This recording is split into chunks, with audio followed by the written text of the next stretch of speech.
Você já sentiu um desejo tão forte e tão avassalador, que a simples ideia de senti-lo ou pior, de realizá-lo, provocou em você um pavor maior do que qualquer medo conhecido? Aquele calafrio que não vem de uma ameaça externa, mas de uma força imensa que surge de dentro. Bem-vindos ao Além do Inconsciente. Hoje, nossa investigação nos conduz a um paradoxo emocional profundo, quando o desejo assusta mais do que o medo. Se você já experimentou essa angústia de temer o seu próprio querer, este vídeo é um convite para entendermos juntos por que isso acontece e como podemos lidar com essa experiência. Fique conosco nesta jornada de descoberta interior. Para começar, vamos olhar mais de perto essa intrigante contradição. O desejo, como já exploramos aqui, é a chama que acende a vida, o motor que nos impulsiona a buscar, a criar, a nos conectar. É a própria expressão da nossa vitalidade. Sem desejo, a existência se tornaria pálida, sem movimento. Então, como pode essa força, tão fundamental, transformar-se em uma fonte de pavor? Como algo que deveria nos expandir, pode nos encolher de medo, a ponto de preferirmos a paralisia a encará-lo? Esse é o paradoxo que vamos começar a investigar, o desejo que amedronta. É como se, ao lado da face luminosa do desejo que nos atrai, existisse uma outra face, sombria e desconhecida, que nos causa um profundo arrepio. Uma face que parece sussurrar perigos que vão muito além da simples frustração. Que perigos silenciosos se escondem em nosso querer? Para entendermos melhor esse pavor específico, é útil distinguirmos os tipos de medo. Há o medo que todos conhecemos bem. O receio de perigos concretos, que vem do mundo exterior. Um animal que nos ameaça, uma situação de risco físico, a possibilidade de perder o emprego. Esses medos, por mais desagradáveis, têm um objeto claro lá fora. Sabemos ou imaginamos saber do que estamos com medo. Mas o medo que o desejo pode inspirar é de outra natureza, muito mais íntima, e por isso, perturbadora. A ameaça não parece vir de fora, mas de dentro de nós. É o nosso próprio querer, nossa força interna, que se torna a fonte do pavor. Surge uma estranheza: como posso ter medo de mim mesmo, daquilo que brota do meu ser mais profundo? Essa inversão da fonte da ameaça é crucial. Não é primariamente o mundo externo que nos assusta, mas o que o nosso desejo poderia fazer em nós, ou através de nós nesse mundo. O nosso eu consciente se sente ameaçado por uma parte de si, que se revela com uma força ou direção inesperada, como um vulcão interno prestes a irromper. Se o medo vem de dentro, do próprio desejo, que características desse querer o tornam tão assustador? O que em sua essência ou manifestações nos causa tamanho espanto e recuo? A psicanálise nos ajuda a iluminar algumas dessas fontes de pavor interno. Pode ser, por exemplo, a sua simples e pura intensidade. Um desejo que surge com uma força tão avassaladora, que tememos ser arrastados por ele, perdendo nosso rumo, nosso controle. Ou talvez o que nos assuste seja a natureza específica de certos desejos, aqueles que consideramos proibidos, vergonhosos, ou que entram em choque direto com a imagem que temos de nós ou com nossos valores mais caros. Outras vezes, o que nos apavora são as consequências fantasiadas. O que imaginamos, em nosso mundo interno, que aconteceria se esse desejo se realizasse ou se tornasse conhecido. E há também o medo do desconhecido em nós, daquela parte nossa que o desejo revela e que nos é estranha, mas que, de alguma forma inquietante, sabemos que nos pertence. Agora, vamos examinar mais de perto as raízes desse pavor. Por que, afinal, o nosso próprio querer pode se tornar tão ameaçador? Uma primeira resposta fundamental se encontra na própria natureza daquilo que Freud chamou de pulsões. Essas forças internas, intensas e persistentes, que constituem o nosso id, a parte mais primitiva e instintual da nossa psique, o reservatório da nossa energia vital. As pulsões, sejam elas libidinais, ligadas ao prazer, ao amor, à criação, ou agressivas, ligadas à destruição, à autoafirmação, são como correntes de energia poderosas e exigentes. Elas não pedem licença para surgir, elas simplesmente rompem, buscando satisfação. E é justamente essa força bruta, essa aparente irracionalidade e essa urgência premente, que pode nos causar um profundo temor. O medo aqui é o de sermos levados por essas ondas pulsionais, de perdermos o controle sobre nós mesmos, como um barco à deriva em uma tempestade. É o pavor de agirmos de uma forma que, para o nosso eu consciente, pareça irreconhecível, excessiva ou destrutiva.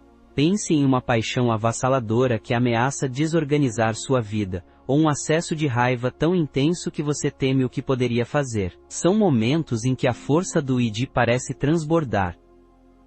Outra fonte importante do medo que o desejo pode despertar, surge quando esse querer entra em rota de colisão direta com a imagem que cuidadosamente construímos de nós mesmos, o nosso ego ideal, ou com os valores morais que internalizamos e que formam o nosso superego, o nosso juiz interno.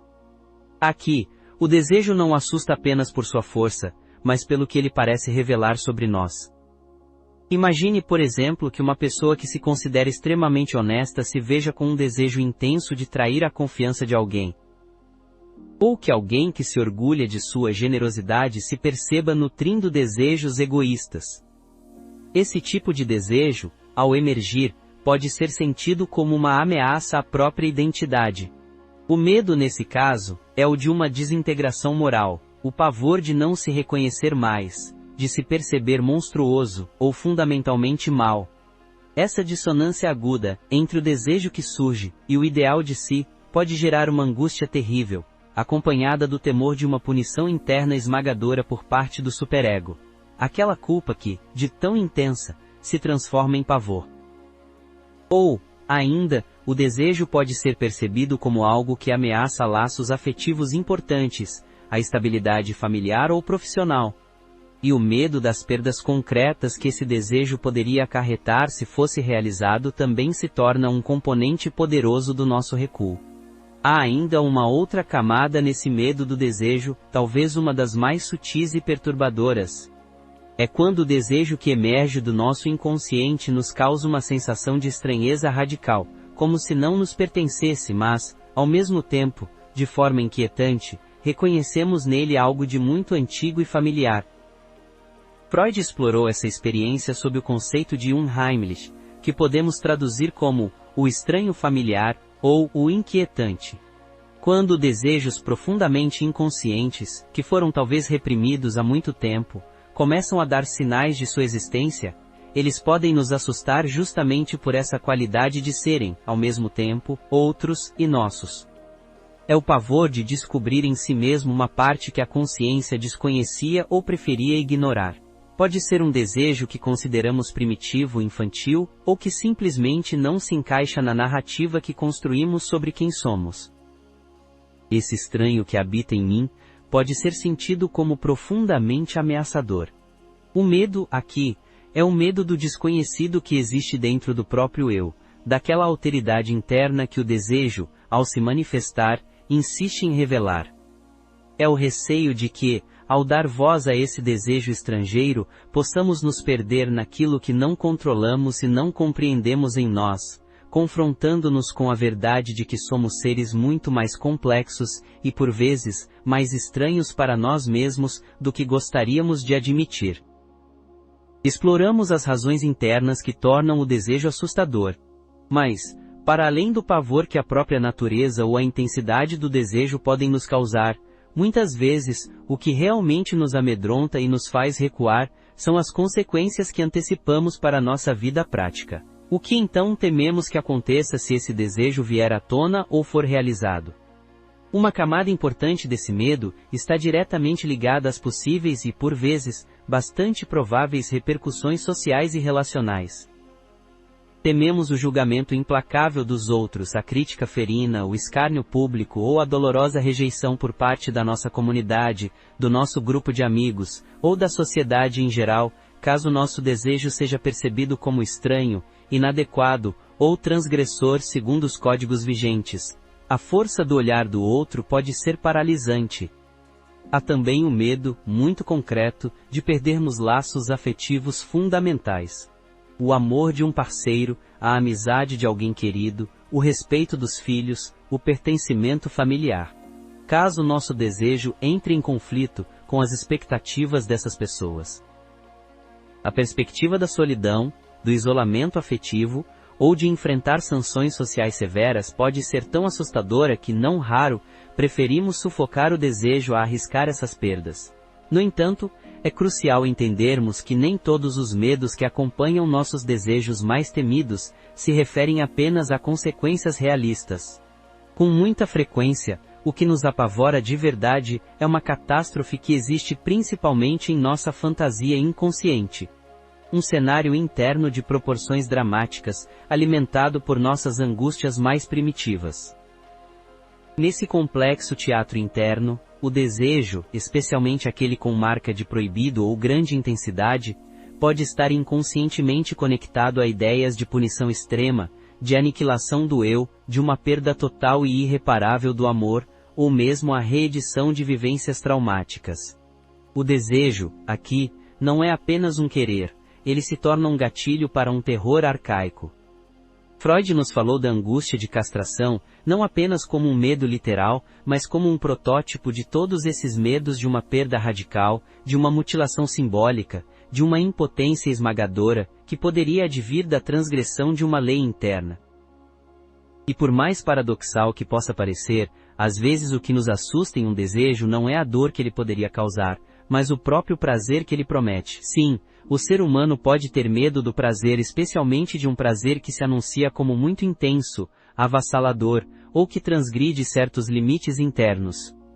Pode haver um temor inconsciente de que a realização de certos desejos nos levaria a um gozo tão absoluto que ele seria desorganizador da nossa identidade, que nos faria perder a cabeça ou nos dissolver. Ou, em outros casos, o próprio ato de sentir prazer, em qualquer forma mais intensa, pode ter sido associado, ao longo da nossa história, à culpa, à vergonha, ao perigo ou à punição. Se em nossa infância, o prazer foi sistematicamente coibido, criticado ou conectado a experiências negativas, podemos internalizar a ideia de que sentir prazer é errado ou perigoso. Assim, quando um desejo intenso por prazer emerge na vida adulta, ele pode vir acompanhado de uma angústia profunda, como se estivéssemos prestes a cometer uma terrível transgressão. Vimos como o medo das consequências, reais ou fantasiadas, e até o medo do prazer, podem tornar nossos desejos assustadores.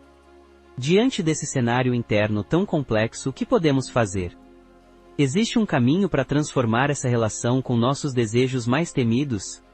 O primeiro passo, fundamental, e muitas vezes o mais difícil, é reconhecer e nomear com honestidade. A fonte da angústia não é algo vago ou externo, mas o próprio desejo que emerge e o que ele desperta em nós. Uma vez que conseguimos identificar que é o nosso próprio desejo que nos assusta, o passo seguinte é tentar acolher essa experiência interna com menos julgamento imediato. Isso significa criar um espaço de observação curiosa dentro de nós, onde possamos olhar para esse desejo e para o medo que ele provoca, sem a necessidade de reprimi-los instantaneamente, ou de nos criticarmos severamente por senti-los. É um convite corajoso a suportar a ambivalência, a complexidade de querer algo e ao mesmo tempo temer esse querer. Permitir-se sentir essa tensão, essa coexistência de forças opostas, sem tentar resolver tudo de imediato, é um ato de maturidade emocional. É como dizer a si mesmo, ok, este desejo está aqui e me assusta. Vamos tentar entender o que acontece, sem pânico ou condenação prévia.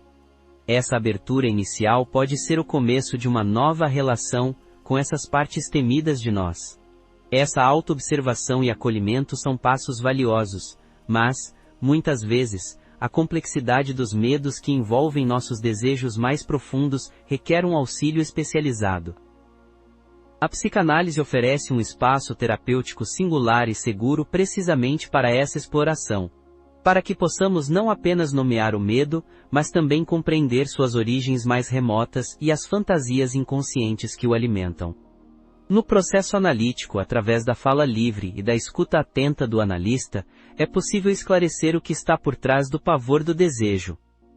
O objetivo não é eliminar o desejo ou o medo, pois eles nos constituem, mas sim transformar nossa relação com eles, fortalecendo nosso ego para mediar conflitos internos e encontrar caminhos mais saudáveis. É buscar integrar essas forças e encontrar formas mais conscientes de expressão, ou mesmo de elaboração da renúncia, quando ela se faz necessária, sem que isso signifique uma anulação de si. Nossa jornada de hoje nos levou a encarar o desejo que por vezes nos assusta profundamente. Vimos que esse pavor pode surgir da intensidade de nossas pulsões, do conflito com quem acreditamos ser, ou das fantasias catastróficas que nosso inconsciente tece. São forças poderosas que habitam em nós. Mas, como a psicanálise nos mostra, olhar para aquilo que nos causa temor é também abrir uma porta preciosa para um autoconhecimento mais profundo e verdadeiramente transformador. Esse medo do desejo, por mais paralisante que possa parecer, carrega em si um convite fundamental, o de não sermos reféns dele, mas sim aprendermos a navegar nossas águas internas, com mais consciência, com mais coragem, e quem sabe, com uma nova e mais autêntica liberdade de ser. E você? Já viveu uma situação em que seu próprio desejo pareceu mais assustador do que seus medos mais conhecidos? Como foi essa experiência para você? Compartilhe suas reflexões conosco aqui nos comentários. Seu relato pode iluminar o caminho de outras pessoas em nossa comunidade. Se este conteúdo do Além do Inconsciente te tocou, curta, inscreva-se e compartilhe com quem precisa ouvir isso. Até a próxima!